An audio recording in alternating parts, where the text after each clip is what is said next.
Welcome to Community Voices with your host, Tarence Lauchie. This radio roundtable features community, business, and religious leaders that discuss current events and topics that impact our urban community. If you would like to be a guest or if you have a suggested topic, contact the station today at 616-259-7342. Now, into the program. Welcome, this is Tarence Lauchie, and you are tuned in to another edition of Community Voices on 91.9 FM, The People's Choice. I'm giddy today and elated because we got in the studio the Doctor of Comedy himself, Mr. Hen Sapp. Welcome, sir. Thank you so much for having me. Listen, I'm glad you're here, and I'm excited because my real estate value just increased by sitting at the table with you, and I count it a privilege and a blessing. God has done some great things in your life recently. Yeah, doors like crazy doors are opening. Yeah, I think he's removed the hinges off the doors. Yeah, it's a little bit overwhelming. Well, for those who might just be tuning in, you're listening to Community Voices and watching Community Voices. The Doctor of Comedy, Hen Sapp, is here, and we're going to be talking a little bit about some of the things that you're doing and some of the things you've just been recently acknowledged for. You are a recent recipient of a Giants Award. Congratulations. Crazy. Yeah, I am the Ethel Cole, right? The humanitarian award. So yeah, who would have ever thought that you would, after watching so many people that you know receive accolade, receive community recognition, that you'd be sitting at the table talking about this and how now there are eyes on you for what you're doing? I would have never ever thought in my life that, a friend was telling me, Sapp, this is like the Oscars for Grand Rapids, right? Yeah. And I would have never thought seeing myself recognized, because I'd never looked at it like that. I just love to serve. Yeah. And I love to serve people, and the opportunity to serve our community. I'm a born and raised 49507 kid, right? And so a Grand Rapidian. Yeah, I'm right? a Grand Rapidian all my life, and so it's just been an honor. So to be recognized at that level I'm so appreciative of it. Well, listen, I know that you're probably going to hear this over and over and over again, that you're deserving because you've put time in to make a difference in the community, as well as using your gift of humor and laughter. It's like medicine, hence the name, of course, Doctor of Comedy. Laughter is like medicine, and that's just part of what it is that you do. There's so much depth to black men, and it's now beginning to show. Christian black men, saved black men. So we're going to talk a little bit about that. I'm excited and elated to celebrate with you during this journey. But let's kind of go back to the vision of better, wiser, stronger, because we're going to talk about that. We'll talk about the award, and we'll also talk about your comedy. The whole concept of comedy is that you really are the same person everywhere you go, and people laugh and are made better because of it. But better, wiser, stronger. Tell us about the inception of that, as well as what it's doing right now. You've cranked out a few cohorts of young men. Yeah, so Better, Wiser, Stronger started in 2013, crazy, from a conversation in the hallway waiting for the pastor to come out. Back to your servanthood. You were serving. I was serving. Well, that's usually when God reveals stuff to us, is in the midst of serving. And we were challenged at that time by a young man that worked in the school system, and he kept telling us the need for black men to be in the school system, right? That there was such a lack. And just knowing the few men that poured into my life, Richmond Jones and Reuben Smart, had to be two of the greatest men other than my father to pour into my life. Richmond Jones taught me the spirituality component of being a man of God. And Reuben Smart taught me how to conduct myself as a young man. Wow. Funniest thing ever. That's nice balance. Is he taught me how to window shop without being made, I guess they would say, as if I was causing trouble or if I was boosting. Yeah, you didn't look suspicious. Right. You didn't want to look suspicious. I didn't want to look suspicious. So he taught me how to window shop and how to de-escalate it before it even started. Right? Sure. And so taking those tools, and myself and two other guys that started with me, Daryl Smith and Derek Franklin, we co-founded that organization, and they got busy doing things, and I just stepped up and just kept doing it. And the next thing I know, we're where we are now, right? Serving these young boys and being able to see them graduate, to see them come back to us and work with us. We just did an event, and to have one of the young men that graduated that was part of our organization come back and do the photos for us, right? Oh, wow. Amazing. I mean, as far as him being able to be contracted to do the services, that's awesome. It was huge. Let's back up. Better, Wiser, Stronger, for somebody who might be just tuning in, may not even know what the organization is. Yeah. You know, I'm looking at the website here. You can check it out. It's better, WSINC.com. So the purpose really behind Better, Wiser, Stronger, Inc. is to mentor young men to build life platform of success, confidence, and strong relationships while reducing and removing barriers that have lessened their ability to have success in life outcomes. That's a mouthful. Just break it down from a young boy who grew up in this city, because I know that's where it came from. Teaching you to win, teaching you to believe in yourself, Amen. And teaching you to have hope, right? Yeah. And one of the things that we talk about now is shifting the narrative. I didn't know growing up, a single mother with 4 boys, that I was considered at risk. Is that all you knew? Yeah. All you knew is that she was going to tighten you up Right. if you got I out knew of line. right. And the funny thing is, a group of us came together and we wanted to shift the narrative and call us at potential. Don't call me a risk, because I looked up the definition and it is so negative. Absolutely. And at least tell me that I have potential, that I have a chance. So we want to create that space, and that's what we want our young men to believe in.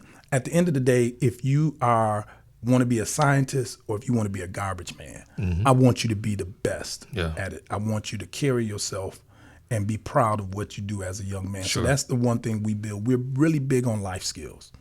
And because I never went to college, never had a college experience, but I do understand that I taught my daughters, I said, the greatest thing about the paper, it gives you options.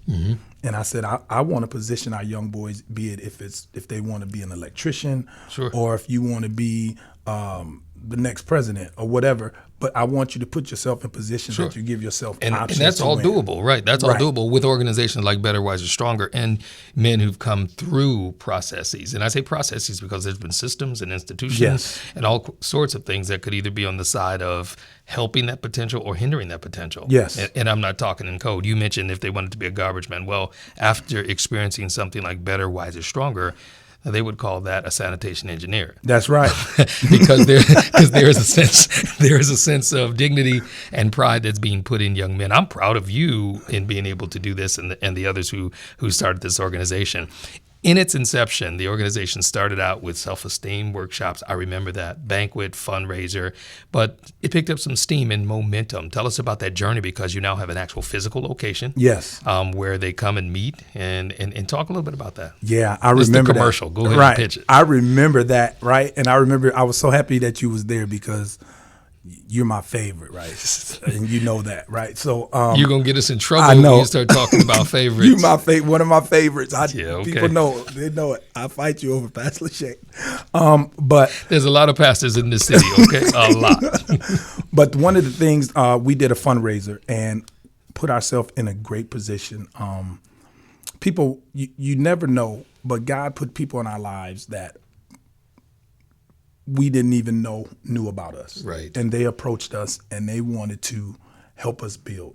Okay. And it was a couple that came to me and they said, we want to help you. We see potential in your organization. Right. And they did all of the legwork in helping me put together our first real fundraiser, because we were budgeting off like maybe $1,900 for the year, right? And that was based on donations. Right, and that was just based off like donations and just out of our own pocket. But they really helped us, and that I'll never forget it. That day we raised over $60,000 with less than 50 people in there. Yeah, and I remember. Yeah, it shifted. It was a shift, and I saw it literally. I saw God put His hand in shift, and from there we just began to propel. Yeah, and we weren't seeking out people. People were starting to find us. And well, good news travels fast. Man. Bad news travels fast, but good news travels fast as well. And you have a good reputation in the city, a good name. And that good name, according to Scripture, is definitely more worthy of praise than fame or fortune or riches. The name, meaning the integrity behind what you're doing.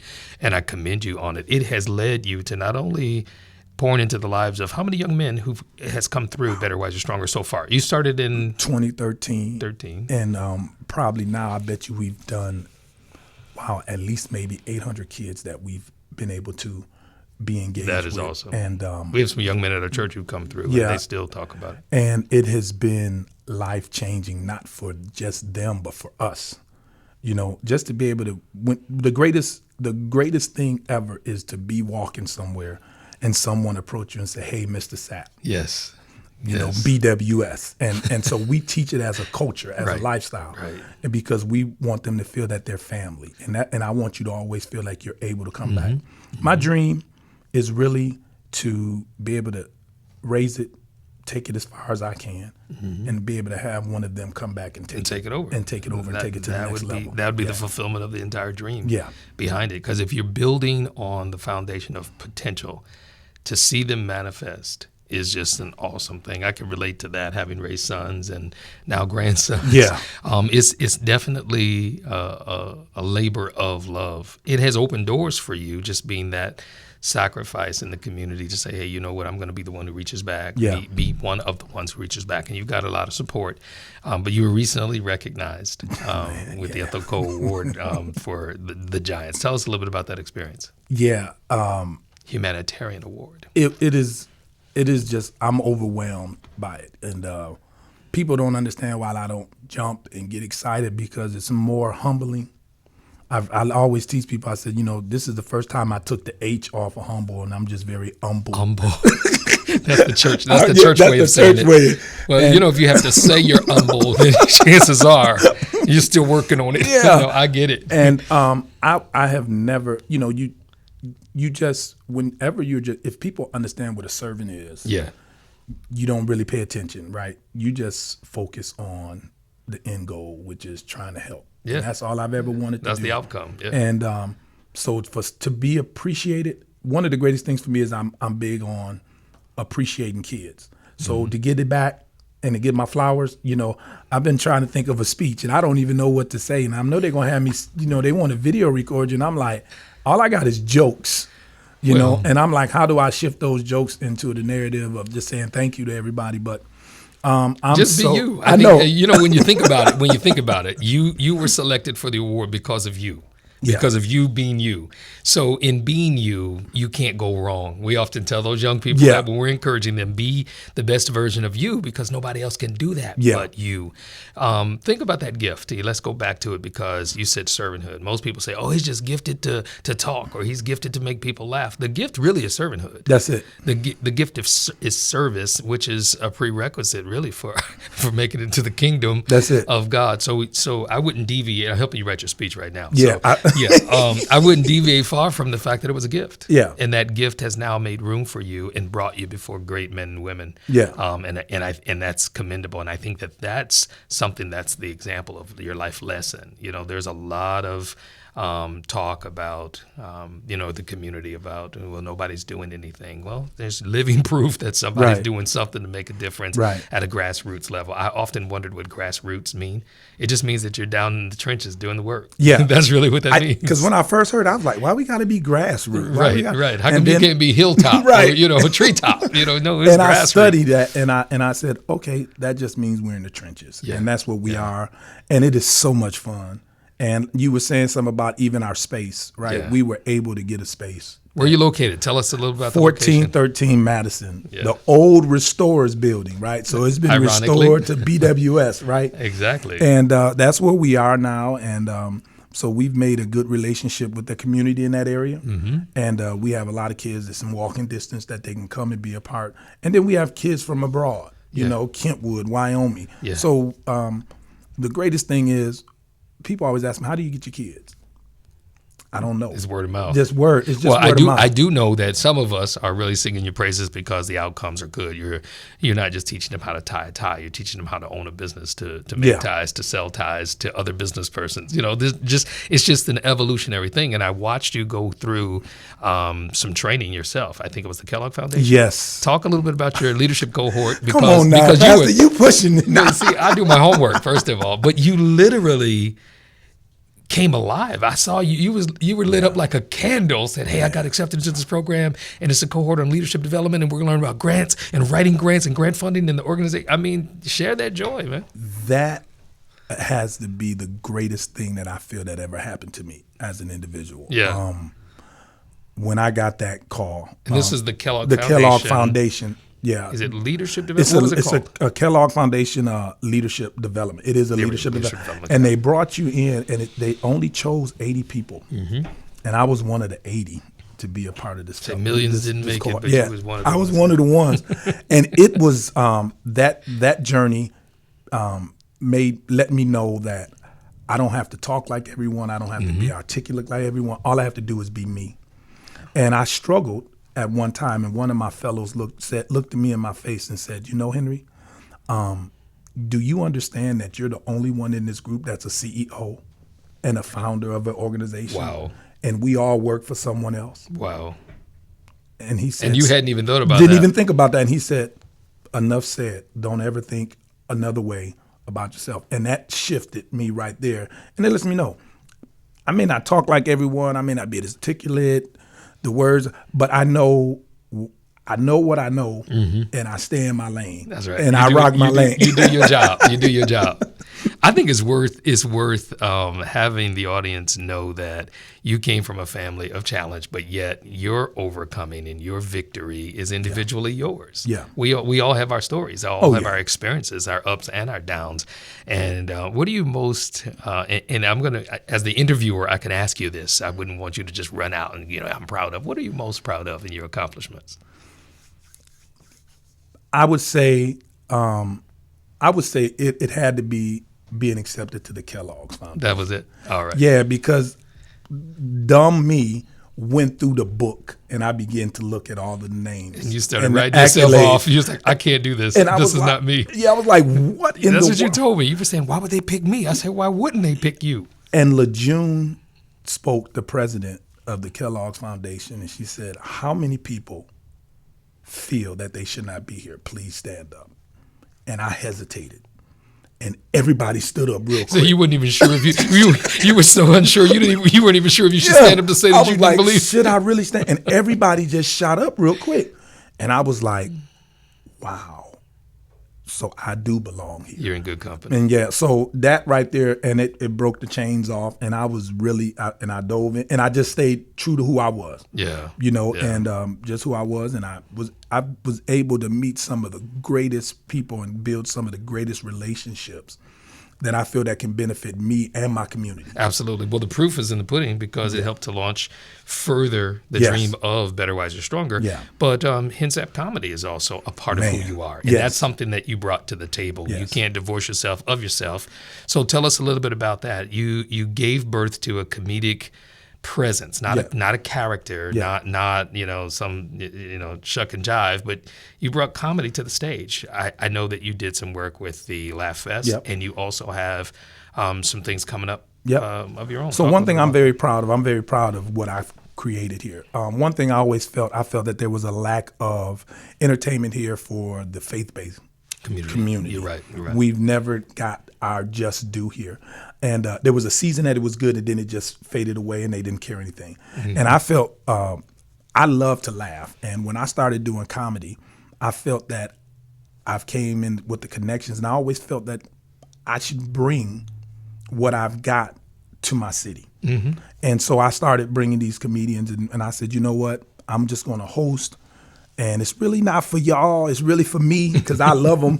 And so you was getting with your friends. Yeah, I was getting with my boys. And well, I wanted to bring them and expose them to this city and let them know that, let my city know how much I appreciate them, but allow them to get self-care. Mm-hmm. Because I always, I do believe it's a medicine.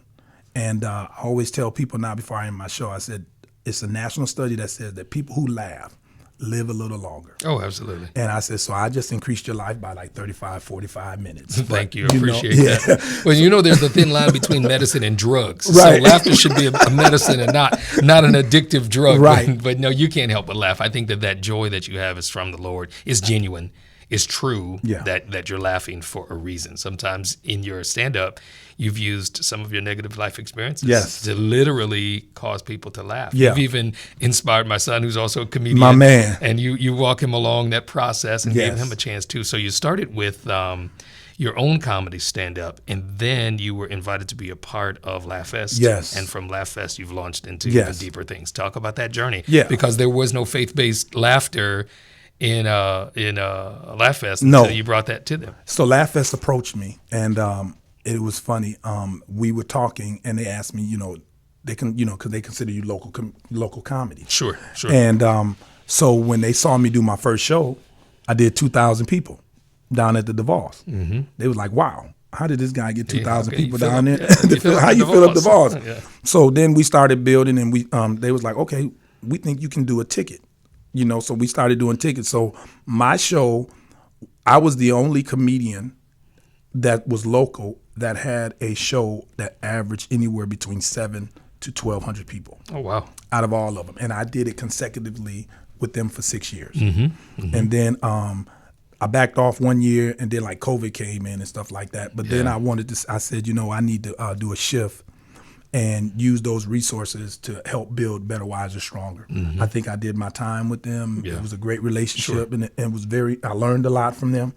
And the opportunity to serve them I was beyond grateful, and it gave me another platform. Sure. So I just said that I think it was healthy for me to use that platform now to benefit Better, Wiser, Stronger. So I started, this year is our first annual fundraiser, comedy fundraiser. Okay. And so my goal is to create it this year, and then do it bigger next year, and then bigger next year. Absolutely. Keep us posted on that so we can, It is August the 20th, and it's going down, and it's at Grand Rapids Christian School. Christian High School. Yeah, Christian High School, their worship center. And I'm thankful that they gave me the opportunity to do that, because everybody does not get to go there. Yeah, that's true. Yeah. That Fine Art Center is really nice. Yeah. So that's the closest thing I felt that I'm big on experiences, mm-hmm. and I always want my people that I deal with, or people in my community, to have a beautiful experience. Mm-hmm. So I said, what is the best place that I can get them to come in, sit, that's beautiful and that they enjoy? And I was like, other than downtown. Right. Tell us the date again, and how can people get tickets? It's August 20th. You can get tickets by going to Eventbrite, mm-hmm. and you can also inbox me on Facebook, and I'll get them to you. But one thing I am going to start reaching out to churches, and I'm going to donate 30 tickets to every church. Nice. So that they can give them to people and have them come. It is a fundraiser, but we do believe also that it is very important that we give opportunity for the community. It's for a good cause, and I think that's one. That's a norm among our communities. We do give a little to receive a little, and it's a give and take. And I think supporting Hen Sapp comedy is definitely a good thing. So thank you.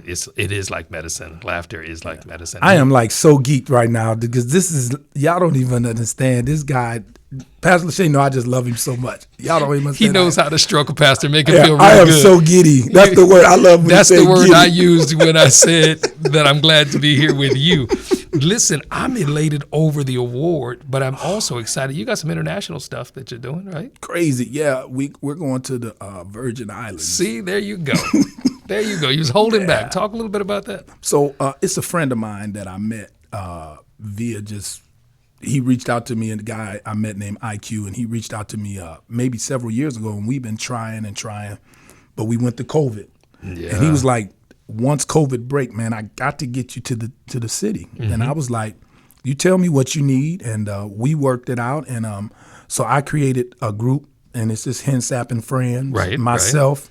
Right. I got Evan Tarence coming, and a young lady named Evan Tarence, Lauchie, my dude, and Lisa Mills and Rod Allison, and then myself. The Rod of God. The Rod of God comedy boy. So it's going to be a banana night. They don't even understand what's about to happen. You know to what them. I appreciate most is the clean comedy. I appreciate the fact that you don't have to use cuss words. You don't have to demean anybody. You don't have to break anybody down, degrade our people in any way. You can still have dignity, laughter, and a sense of pride of who we are. And you know? people does not people don't know how hard that is. Well, I'm sure it's difficult because we're the hardest on ourselves too, though.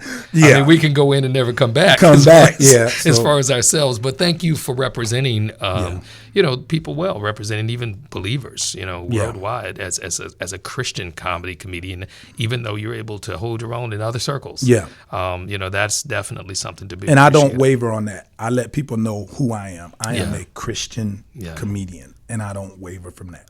Yeah, so you're not a comedian that happens to be a Christian. You're a Christian comedian. No, I am that. a Christian comedian, yes. I'm sure that your wife and your daughters and your grandchildren are proud of you. You want to send a shout out to them? We've only got a few minutes left. Okay, I got to send a shout out to my wife, Christine, my daughters, Shamil, Chantel, and my son-in-laws I love very much, and then my 3 C's, Chloe, Carter, and Chris. Chloe, Carter, and Chase. The 3 C's. Yeah, Chase. Yeah, wow. Jack. That's Jack. Baby Jack. Baby Jack. We got one of them too. Oh, just like the Incredibles, man. That kid is something else, man. Well, listen, I know that you are humbled by your experience. The awards, the ceremony and all that. Talk a little bit about that. It's October 1st, and it's going to be at the JW. I think that there's a lot of information circulating about that, but people can. You better get your tickets quick because I'm packing it out. Just because you're on the ticket, people are going to show up, right? I am telling everybody and their mama to come, so I am so excited. Yeah. I am. Yeah. I know you hear this often, but on a serious note, you hear that a lot, right? On a serious note, we're golly proud of you. It's a privilege for me to be able to do this volunteer work with the radio station. 91.9 FM is the people's choice, literally, and bringing this type of information to the community in the forefront. Celebrating our own is a great thing, great opportunity. Closing words for our listening audience. Anything you want to say? You can even pitch a line for the event that you've got coming up. Yeah, at the end, I always tell people, no matter what you go through, try to find something to laugh at, because laughter does good like a medicine. Mm-hmm. And just love on each other, because we go through too much in this world right now, and we got enough foolishness. And love our community, love yourself, and just love everyone. And that's pretty much it with me. Yeah. If you could change any one thing that's going on in this world right now, what would that thing be? Wow, that's powerful. The one thing I probably would change right now is the communication component, how we communicate. I think that there's a disconnect in everything. Like I don't care if it's with the police or if it's sometimes with communities or if it's with people in power or whatever. But I think if we could bridge that connection and be able to really be honest in spaces and talk. I wish we could do that more. Yeah, I think you're doing your part. Comedy brings down those walls, those barriers, causes us to laugh. When you see somebody's teeth, you pretty much see part of the inside of who they are. If they paid for them or not. Yeah, I know. Whether they got 2 or 22, right? 32, man. It's their teeth. Yes. So thank you for helping us to see our teeth on a regular basis by laughing and the laughter that you give. You're a blessing. Congratulations on what is going on right now with the celebration of the award, the humanitarian award, and the international work, and Better, Wiser, Stronger. You guys look up Hen Sapp on all social media outlets. I know that you've heard a little bit about him, but spread the word so others will know too that he's doing an awesome job. He's doing a community service, but he's also doing a body of Christ work. Yeah. A body of Christ. What do you have to say to the church? I don't want to leave without you at least saying something to the church. I've always, the greatest thing I've learned is you don't ever have to talk about being a servant. It'll show. Yeah. You just do it. It's like the Nike commercial, just do it. And God, I don't know. I'm not a theologian or anything like that, but I always felt that the greatest command he asked for us to love. Yeah. And I always tell people, I said, I don't know if he commanded a lot of things for us in the commandments, but I said one thing he did is for us to love. So you can do that one. Yeah. So you break all the other ones and just keep loving. You just keep loving. If you keep loving, then you can honor. You can. Well, it makes sense. Stick with your wife, I think, at least during the week. Look, you always go in on her. You better stay with her. She's a blessing to you. You wouldn't be where you are today if it wasn't for her. I thank God for her grace. To allow me to do what I do. Well, listen, loving, laughter, and life. Those three things come to mind when I think about Dr. Hen Sapp and the comedy that you offer. Congratulations again on the humanitarian award that will be celebrated during the Giants celebration. And then Better, Wiser, Stronger is continuing to move forward. We'd like to maybe do some partnering with you and see what we can do to keep pushing the dream forward with that. This is my man. I love my pastor too. I don't want nobody to take out of context. I don't want y'all to get sensitive, but thank you, sir. There's a special love with me and Pastor Lauchie. I'm just gonna throw that out there. Appreciate it, bro. Yes, sir. Listen, looking forward to seeing great things with you. All right, thank you so much. Thanks for coming. Yeah. Listen, you have been listening to Community Voices on 91.9 FM. It's the people's choice, but we have great information about what's happening in and around our community. Stay tuned for even more here on 91.9 FM, the people's choice. You've been listening to Community Voices with your host, Tarence Lauchie. Community Voices can be heard every Friday at 12 noon. This radio roundtable features community, business, and religious leaders that discuss current events and topics that impact our urban community. If you would like to be a guest, or if you have a suggested topic, contact the station today at 616-259-7342. Until next week, let your voice be heard in the community.